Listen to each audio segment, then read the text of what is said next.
حضرت امام حسین رضی اللہ تعالی عنہ وہ در یکتا ہے کہ صدف کائنات کے اندر وہ نگینہ صرف ایک ہی ہے۔ لوگوں نے خدا ہونے کے دعوے کیے، نبی ہونے کے دعوے کیے، مہدی ہونے کے دعوے کیے، لیکن آج تک کسی نے حسین ہونے کا دعویٰ نہیں کیا۔ کوئی گھر لٹائے تو حسین بنے، تیروں پہ تیر کھائے تو پھر حسین ہونے کی بات کریں۔ اپنے 6 ماہ کے بچے کو اپنے ہاتھوں پہ لے جا کر کے اور اس کے حلق میں پیوست ہوتا ہوا تیر نکال کر بھی اللہ کا شکر بجا لائے اور صبر کے دامن کو نہ چھوڑے، کوئی ایسا حوصلہ رکھے تو حسین ہونے کا دعویٰ کرے۔ دنیا پر حسین ایک ہی ہے، اور جبر کے خلاف جس انداز سے حضرت امام حسین رضی اللہ تعالی عنہ نے عظیمت کی وہ داستان رقم کی، قیامت تک کے لیے ایک نمونہ چھوڑ گئے۔ آپ کو سب پتا تھا کہ میرے ساتھ آگے کیا ہونے والا ہے۔ مقام بیضا پہ حضرت امام حمام کا جو خطبہ ہے وہ ہمارے سامنے ہے۔ آپ نے فرمایا مجھے پتا ہے کہ میرے ساتھ کیا سلوک ہوگا۔ جب لوگوں نے مشورہ بھی دیا کہ اتنا بڑا لشکر جرار آپ کے مقابلے میں آنا چاہ رہا ہے، کوفے والوں کے دل بدل گئے، ان کی تلواریں یزید کے ساتھ ہیں، وہ آپ کا کبھی بھی ساتھ نہیں دیں گے۔ الکوفی لا یوفی، کوفی کبھی بھی وفا نہیں کرتا، تو آپ یہاں سے پلٹ جائیں۔ یہ بات جب حضرت امام حسین رضی اللہ تعالی عنہ نے سنی تو آپ نے فرمایا جو تم مجھے بتا رہے ہو وہ مجھے پہلے ہی پتا ہے کہ میرے ساتھ کیا سلوک ہوگا، لیکن میں اس کے باوجود بھی تیروں کے جائے نماز پہ نماز پڑھنے کے لیے تیار ہوں۔ میں پھر بھی کربلا کی راہوں کا مسافر ہوں۔ جب 72 افراد 22,000 کے لشکر کا راستہ نہیں روک سکتے، اور مجھے پتہ ہے میں اپنے بچوں کے سامنے شہید کر دیا جاؤں گا، لیکن اس کے باوجود میں شہادت گاہ الفت کے اندر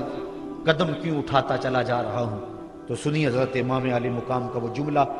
جو آپ نے اپنی فکر کو واضح کرنے کے لیے اس وقت مقام بیضا پہ لوگوں کے سامنے رکھا۔ فرمایا میں سب کچھ جانتا ہوں، لیکن اس کے باوجود میں آگے بڑھ رہا ہوں، اس لیے کہ وَلَكُمْ فِيَّ أُسْوَةٌ، تاکہ قیامت تک باطل کے ساتھ ٹکرانے کی زمانے کے پاس کوئی مثال تو موجود ہو، قیامت تک جبر کے خلاف کھڑے ہونے کا کوئی نمونہ تو لوگوں کے پاس ہو۔ وَلَكُمْ فِيَّ أُسْوَةٌ، میں نمونہ بننا چاہتا ہوں، اور قیامت تک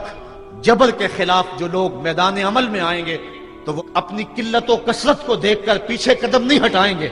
ان کے سامنے میرا نمونہ ہوگا اور میری زندگی ہوگی، اور وہ جبر کے سینے کو چیرتے ہوئے آگے بڑھتے چلے جائیں گے۔ جب برطانوی سامراج کے خلاف بر صغیر پاک و ہند کے لوگوں نے علم بغاوت بلند کیا تو قائد اعظم کے پرچم میں اور ان کی صدائے دل نواز کی لے میں مسلمان تو بڑھتے چلے جا رہے تھے۔ پاکستان کا مطلب کیا؟ لا الہ الا اللہ کے نغمے تو ان کے لبوں پر تھے ہی، لیکن مہاتما گاندھی نے اپنی قوم کو جمع کر کے کہا کہ تم کہو گے کہ یہ دانش مندی نہیں ہے کہ اتنے بڑے سامراج سے ٹکر لینا، جس کی سلطنت میں سورج طلوع بھی ہوتا ہے اور غروب بھی ہوتا ہے، تو یہ کہیں کی دانش مندی نہیں ہے، یہ پتھر سے ٹکر مارنے والی بات ہے اور یہ دیوار سے سر پھوڑنے والی کہانی ہے۔ لیکن اس کے باوجود میں برطانوی سامراج کو للکارنے کے لیے نکلا ہوں اور تم میرے ساتھ ہم نوا بن جاؤ۔ میں اس کے باوجود کہ طاقت نہیں رکھتا اور اتنی بڑی حکومت اور اتنی بڑی طاقت کے ساتھ ٹکرانا منطقی لحاظ سے کوئی لوگ سمجھتے ہیں دانش مندی نہیں، لیکن کہا میرے سامنے حسین ابن علی کا کردار موجود ہے۔ جبر کے خلاف قیامت تک جتنے بھی لوگ برسر میدان آتے رہیں گے، سب کا قائد حسین ابن علی ہوگا۔ وہ قافلے حریت کے جہاں بھی میدان عمل میں ہوں گے، ان کے ہاتھ میں پرچم حسینی پرچم ہوگا۔ آج دنیا کے اوپر جہاں بھی جبر کے خلاف جنگ لگی ہوئی ہے اور لوگ میدان عمل میں ہیں، گلی گلی کربلا بپا ہے، اور جہاں بھی قافلے میدان عمل میں نکلے ہیں، وہ کابل میں ہو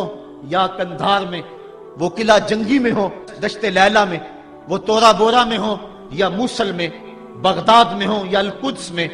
کشمیر میں ہو یا آذربائیجان میں، وہ غزہ کی پٹی میں ہو یا کسی اور مقام پر، حریت کے جتنے بھی قافلے میدان عمل میں ہیں سب حرارت خون حسین سے لے رہے ہیں، سب وہاں سے توانائی حاصل کر رہے ہیں۔ اور اقبال کہتا ہے سرخ رو عشق غیور از خون او، شوخی ای مصرع از مضمون او، تا قیامت قطع استبداد کرد، موج خون او چمن ایجاد کرد۔ اقبال کہتا ہے کہ عشق غیور کے چہرے پہ جو سرخی ہے اور عشق غیور کے چہرے پہ جو بانکپن ہے، عشق غیور کے چہرے پہ جو اجالا ہے اور یہ جو سرخی پھیلی ہوئی ہے، یہ حسین ابن علی کے خون کا صدقہ ہے۔ ذرا اس جملے پہ غور کیجئے، سرخ رو عشق غیور از خون او، حضرت امام حمام کے خون سے عشق غیور کے چہرے پہ بانکپن ہے۔ شوخی ای مصرع از مضمون او، اس مصرے کی جو شوخی ہے اقبال کہتا ہے کہ وہ بھی حضرت امام حمام کے خون کی وجہ سے ہے۔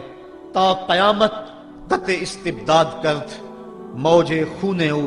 چمن ایجاد کرد، قیامت تک کے لیے جبر کا راستہ روک دیا، قیامت تک شہادتوں کے پھول لہلہاتے رہیں گے اور اس قبیلے کے لوگ راہ خدا کے اندر اپنی جان پیش کرتے رہیں گے۔ علی اصغر کی سنت بھی جاری رہے گی۔ غزہ کی پٹی میں اس وقت جو دکھ پھیلا ہوا ہے آپ اس سے پوری طرح آگاہ ہیں کہ ابھی پرسوں کی کہانی ہے، آپ نے اخبارات کے اندر پڑھا کہ 72 بچوں کو جو ہے وہ بمباری کے ذریعے شہید کر دیا گیا۔ تو 72 بچے ان 72 کی جان نثاری کی کہانی کو دہرا رہے ہیں اور آج ہر جگہ وہ کہانی دوبارہ رقم کی جا رہی ہے۔ حسین ابن علی نے جس چیز کی طرح ڈالی تھی، جس کی بنیاد ڈالی تھی اور جس راستے کے مسافر ہوئے تھے، وہ سفر جاری ہے اور قیامت تک جاری رہے گا تا کہ حضرت امام مہدی جلوہ فراز ہوں گے اور آپ جلوہ فراز ہو کر کے پھر جبر کے خلاف آخری مارکہ لڑیں گے اور ظلم ہمیشہ کے لیے نیست و نابود ہو جائے گا اور اسلام کا پرچم سر بلند اور سرفراز ہو جائے گا۔ تو قیامت تک حضرت امام حسین رضی اللہ تعالیٰ عنہ نے اپنی سنت کو بطور نمونہ چھوڑا اور فرمایا وَلَكُمْ فِيَّ أُسْوَةٌ، میں اس لیے خود کربلا کے ریگزار کے اندر ایک انوکھی داستان رقم کرنے جا رہا ہوں تاکہ قیامت تک لوگوں کے لیے میری زندگی ایک نمونے کے طور پہ موجود رہیں اور جبر کے خلاف لوگ ٹکرانے کا حوصلہ رکھیں۔ حضرت امام حسین رضی اللہ تعالی عنہ نے کربلا کی اس دوپہر کے اندر جو عظیمت کی داستان رقم کی اور جس طرح جبر کے سامنے پوری قوت سے سینہ تان کے کھڑے ہو گئے، 22,000 افراد کے سامنے تنہا شخص کا ڈٹ جانا یہ کوئی تماشا نہیں ہے۔ 72 افراد کے زخم کلیجے پہ موجود ہیں اور اپنے بھائیوں، بیٹوں، بھتیجوں اور بھانجوں کے لاشیں اٹھا اٹھا کے آپ خیموں تک لا چکے ہیں۔ آپ کے ہاتھوں کے اندر علی اصغر دم توڑ چکے ہیں اور جوان علی اکبر آپ اس کو اٹھا کے خیمے تک لا آئے ہیں۔ راوی بیان کرتا ہے کہ میں اس وقت موجود تھا۔ وہ ابن راشد لکھتا ہے کہ جب حضرت امام علی مقام رضی اللہ تعالیٰ عنہ کو ایک نوجوان نے پکارا اور کہا کہ مجھے تھامیے اور مجھے پیاس شدت سے تڑپا رہی ہے، تو آپ جب دوڑتے آئے اور گرد و غبار میں ایک جوان کو آپ نے اٹھایا اور اپنے سینے سے اس کے سینے کو جوڑا، تو کہتے جب خیموں کی طرف امام جا رہے تھے، کہتا میں نے اپنی آنکھوں سے دیکھا کہ اس جوان کے جو پاؤں ہیں وہ کربلا کی ریت کے اندر گھسیٹتے جا رہے تھے اور مقتل سے لے کر خیموں تک ایک لکیر بنتی چلی جا رہی تھی، لیکن میں نے حسین ابن علی کے انداز کے اندر جو ہے وہ تم تراک دیکھا اور وہ بھانکپن دیکھا کہ اس موقع کے اوپر بڑے بڑے بھی دم توڑ جائیں۔ تو میں نے کسی سے پوچھا کہ یہ نوجوان جس کو سینے سے اٹھا کر کے خیموں کی طرف لے جا رہے ہیں یہ نوجوان کون ہے؟ تو مجھے کہنے والے میں نے بتایا کہ یہ حسین ابن علی کا بھتیجا قاسم بن حسن بن علی بن ابو طالب ہے۔ تو اتنی جرأت اور اتنی پامردی کے ساتھ 71 لاشیں لائن کے اندر پڑے ہیں۔ گھر میں ایک میت ہو جائے سارا شہر سنبھالا دینے والا ہوتا ہے، پھر بھی دکھ نہیں تھمتا۔ کہتے ہیں چھوڑ دو، اس کا کلیجہ کٹ گیا ہے، اس کا جوان رخصت ہو گیا ہے، اس کے سینے کا چین لٹ گیا ہے، سلام کرو حسین ابن علی کو۔ 71 لاشیں لائنوں میں لگے ہوئے ہیں، بے گورو کفن لاشیں پڑے ہوئے ہیں، اور ادھر خیمے کے اندر پردہ ڈالو کہ پردے کا بھی لحاظ ہے، لیکن پھر جب گھوڑے کی زین کو کس کے میدان کربلا میں نبی کا نواسا نکلا، جب 3 دن کا پیاسا کربلا کے ریگزار کے اندر، میدان کربلا کے اندر ذوالفقار تلوار لہراتا ہوا آیا، شبیہ رسول، رسول کریم کی تصویر، جب میدان کربلا میں حضرت امام حسین تلوار کو لہراتے ہوئے آئے تو آواز آ رہی تھی، یہ کون ذی وقار ہے، یہ کون شاہ سوار ہے، لباس ہے پھٹا ہوا، لخت لخت کٹا ہوا، تمام جسم نازنی چھدا ہوا کٹا ہوا، پھر بھی ہے ڈٹا ہوا، یہ نبی کا نور عین ہے، یہ بالیقین حسین ہے۔ تو حضرت امام حسین رضی اللہ تعالیٰ عنہ نے کس انداز کے ساتھ جبر کے خلاف پوری قوت سے کھڑے ہو کر کے دنیا کے سامنے اپنا اسوہ رقم کیا، اور گھوڑے کی زین سے جب فرش زمین کی طرف آئے، زمانہ جانتا ہے کہ جب آپ کا سر سجدے میں تھا کہ اس وقت سنان بن انس نے آپ کے سر کو کاٹا، یا خولی بن یزید نے کاٹا، یا شمر نے کاٹا، اختلافات ہے روایات کے اندر، لیکن حضرت امام حسین رضی اللہ تعالی عنہ کا آخری وقت سر جو تھا وہ سجدے میں تھا، اور سجدے کی حالت کے اندر دست قاتل نے سر حسین کو تن حسین سے الگ کیا۔ یہ دنیا کے سامنے حضرت امام نے اپنا اسوہ رکھا کہ یہی تو پیغام میں دینے آیا ہوں، یہی تو جو ہے وہ تحریر میں نے کربلا کی ریت پر اپنے خون سے رقم کرنی تھی کہ یہ سر کٹ سکتا ہے لیکن جھکے گا تو صرف اپنے مالک کی چوکٹ پہ جھکے گا، یزید کے سامنے یہ سر جھک نہیں سکتا ہے۔ تو حضرت امام حمام رضی اللہ تعالیٰ عنہ نے کربلا کے تپتے ہوئے ریگزار میں جب 72-73 لاشیں خیموں کے سامنے پڑے تھے اور اتنے زخم کلیجے پہ تھے، راوی کہتا ہے کہ جب آپ کی قمیض اتاری گئی تو 113 سوراخ اس میں تیروں کے تھے، 33 زخم نیزوں کے تھے، 34 گھاؤ تلواروں کے تھے، اتنے زخم جسم کے اندر، اور جسم چور ہے زخموں سے، لیکن حضرت امام حسین نے جب پیشانی سجدے میں رکھی تو آخری لفظ یہ تھے، اللہم رضن بقضائک وصبرن علی بلائک تسلیما لامرک سبحان ربی العالی۔ مالک تیری تقدیر پہ راضی ہو گیا ہوں، مالک زخم سے پہ بھی میں مسکرا رہا ہوں، مالک تیری طرف سے جو دکھ آئے میں نے ان کو قبول کیا، جے سونا میرے دکھ وچ راضی تے میں سکھ نو چلے ڈاواں، مالک میں سب کچھ قبول کیا، حسین تیری رضا پہ راضی ہے، میرے مالک تو بھی بتا تو بھی حسین پہ راضی ہوا ہے کہ نہیں ہوا ہے۔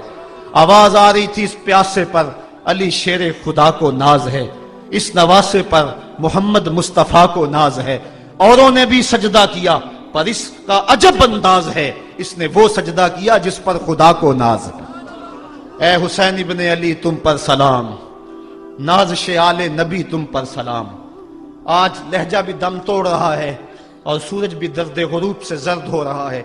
وقت کے دامن میں گنجائش نہیں کہ میں اس مضمون کو چھیڑوں، آؤ ہم سلام کرتے ہیں۔ یہ سورج سامنے چمک رہا ہے، میں یہاں بیٹھا سوچ رہا تھا کہ ہم نے تو نہیں دیکھا، اے سورج دوپہر کا وہ منظر تم نے تو دیکھا تھا جب کربلا میں حسین کا سر کٹا تھا، جب گھر لٹا تھا، جب خیموں کو آگ لگی تھی، جب سکینہ رو رہی تھی، اور جب گھوڑا خالی پلٹا تھا اور سکینہ پوچھتی تھی گھوڑے تو خالی آ گیا ہے، حسین کہاں چھوڑ آیا ہے۔ آج یہ سورج یہ چمک چمک کے وہ ہمیں کہانی سنا رہا ہے اور ہمیں پیغام دے رہا ہے کہ نبی کے نام پہ حسین نے تو سر کٹا دیا۔ آج تم کہتے ہو دین پہ چلنا بڑا مشکل ہے، تم شور ڈال رہے ہو، جن کے لیے مسجدوں میں قالین بچھے ہوئے ہیں، گرم پانی دستیاب ہے، اور ان کے لیے مسجدوں میں آسائشیں موجود ہیں، اور پھر بھی وہ کہتے ہیں دین پہ چلنا بڑا مشکل ہے۔ ذرا دیکھو حسین ابن علی کو سجدے میں سر رکھ کے، پیشانی رب کے حضور رکھ کے، حسین ابن علی کہہ رہے ہیں مالک میں سر کٹا کے بھی تیرے حضور حاضر ہوں اور تجھ پہ راضی ہوں، تو بھی بتا کہ تو بھی حسین پہ راضی ہے یا نہیں ہے۔ اے حسین ابن علی تم پر سلام، نازش آل نبی تم پر سلام، تم پہ لاکھوں رحمتیں لاکھوں سلام، اے شہیدان محبت کے امام، لالا گوں لالا بدن لالا چمن، اے چمن اندر چمن اندر چمن، زندگی ہی زندگی تیری حیات، اے حیات اندر حیات اندر حیات، افتخار ملت بیضا ہے تو، رب کعبہ کی قسم یکتا ہے تو، فخر کا دل میں دریچہ باز کرنا چاہیے، جن کا تو آقا ہے ان کو ناز کرنا چاہیے۔ آج ہم ناز کرتے ہیں حسین ابن علی پہ، ہم آ حسین والے نہیں ہیں، ہم واہ حسین والے ہیں۔ واہ حسین تیری عظمت کو سلام، اتنے زخم کلیجے پہ ہو تو کھڑا نہیں ہوا جاتا، لیکن جبر کے خلاف کتنی قوت سے کھڑا ہے۔ حسین ابن علی نے اپنا نمونہ لوگوں کے سامنے رکھنا تھا۔ تو اقبال کہتا ہے سرخ رو عشق غیور از خون او، شوخی این مصرع از مضمون او۔ یزید مٹ گیا، یزید کا نام مٹ گیا، اس کا تشخص مٹ گیا، حسین کل بھی زندہ تھا، حسین آج بھی زندہ ہے۔